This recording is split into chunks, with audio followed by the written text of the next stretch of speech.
नमस्कार दोस्तों, स्वागत है आप सभी का एक बार फिर से। दोस्तों, अगर आप अपनी लाइफ में कुछ नया सीखना चाहते हैं तो मेरे साथ ज़रूर बने रहिएगा और मेरे चैनल को लाइक करिएगा, शेयर करिएगा, सब्सक्राइब करिएगा ताकि मेरा हर नया वीडियो आप तक आता रहे। दोस्तों, आज मैं फिर आपके साथ एक रहस्यमय वीडियो लेकर उपस्थित हो गया हूँ। और दोस्तों, आज की वीडियो है बहुत ही रहस्यमय वीडियो है। आज के इस वीडियो में मैं आपको बताऊंगा कि ऐसे कौन ऋषि हुए थे जिनका जन्म है वो हिरणी के गर्भ से हुआ था। तो चलिए दोस्तों, जानते हैं इस वीडियो में कि वह ऋषि कौन थे। दोस्तों, सृष्टि के प्रारंभ में आपने सुना होगा कि अधिकांश सृष्टि की रचना में महर्षि कश्यप का बहुत बड़ा योगदान था। तो उन्हीं महर्षि कश्यप के एक पुत्र हुए थे महर्षि विभांडक। विभांडक बड़े ही तेजस्वी थे और बड़े ही तपस्वी थे और एक समय वह अपनी अखंड तपस्या में लीन थे। तपस्या करते करते उन्हें कई हजार वर्ष बीत गए। तो उनकी तपस्या में सभी देवता है वो बहुत घबरा गए थे और विशेष करके देवराज इंद्र तो बहुत घबरा गए। देवराज इंद्र को तो यह पता होता है कि जब कोई भी तपस्या करता है तो इंद्र के सिंहासन को खतरा होता है, इसलिए देवराज इंद्र बड़े चिंतित होने लगे।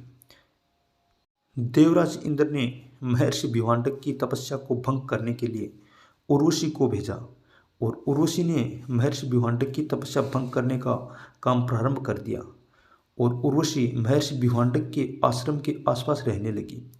तो एक दिन का समय था कि महर्षि विभांडक एक नदी में स्नान कर रहे थे।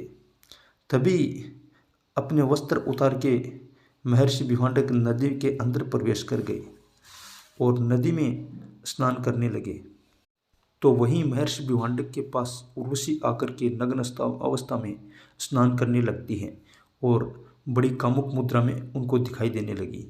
तो दोस्तों, महर्षि विभांडक बड़े ही तेजस्वी और तपस्वी थे। तो उनका ध्यान जैसे ही उर्वशी के सौंदर्य पर गया तो महर्षि विभांडक उर्वशी पर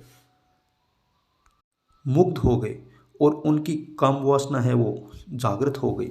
और उर्वशी तो यही चाहती थी कि इस ऋषि की तपस्या भंग की जाए। तो विभांडक का ध्यान जब उर्वशी पर गया तो उनका अंश उसी समय उस नदी के जल में गिर गया। तो दोस्तों, आगे क्या होता है कि वह अंश परम तेजस्वी महान संत का था। तो उर्वशी का काम तो खत्म हो गया था, क्योंकि उर्वशी को तो उनकी तपस्या में बाधा डालने का ही काम था। तो महर्षि विभांडक के मन में बड़ा विचार आया कि मेरी तपस्या को भंग करने के लिए यह अप्सरा कौन है। और महर्षि विभांडक को स्त्रियों से घृणा होने लगी कि मैंने इतने वर्षों तक तपस्या करने के बाद जो पुण्य कर्म संचित किए थे तो उनका नाश हो गया। आज इस स्त्री ने कुछ ही क्षण में मेरी तपस्या का नाश कर दिया। महर्षि अपने आश्रम में आ जाते हैं सोचते हुए, और उधर क्या होता है कि देवकन्या थी जो ब्रह्मा जी के सामने आकर के उत्पात मचाने लगी। तो ब्रह्मा जी क्रोधित होकर के उस देवकन्या को श्राप दे दिया कि जा तू हिरणी हो जा, क्योंकि वह देवकन्या हिरणी की तरह उछल कूद मचा रही थी। तो ये सुनकर के देवकन्या गिड़गिड़ाने लगी और ब्रह्मा जी के चरणों में गिर गई और ब्रह्मा जी से देवकन्या पर ब्रह्मा जी को दया आ गई। तो ब्रह्मा जी बोले कि हे देवकन्या, मेरा श्राप है वो झूठा तो नहीं जा सकता, लेकिन मैं तुम्हें, क्योंकि आपको हिरणी तो बनना ही पड़ेगा, पर तुम एक ऋषि के पुत्र को हिरणी बन करके जन्म दोगी, उसके बाद उस श्राप से तुम मुक्त हो जाओगी।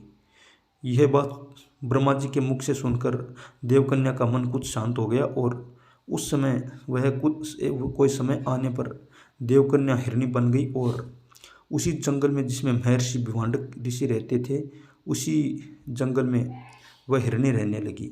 और जब विभांडक ऋषि का अंश उस पानी में स्थित हुआ तो थोड़ी देर बाद वह हिरणी वहीं पर आकर के उस पानी को पी लिया और पानी के साथ महर्षि विभांडक का जो अंश था वह हिरणी के पेट में चला गया और वह हिरणी गर्भवती हो गई। दोस्तों, समय आने पर वह हिरणी, उस हिरणी के गर्भ से एक तेजस्वी बालक का जन्म हुआ और उस बालक के सिर पर एक सींग था। क्योंकि वह हिरनी के गर्भ से पैदा हुआ था, तो वह सींग उस बालक की हिरनी के गर्भ से पैदा होने की पहचान थी, और इसी वजह से उस बालक का नाम ऋषि शृंग पड़ा था।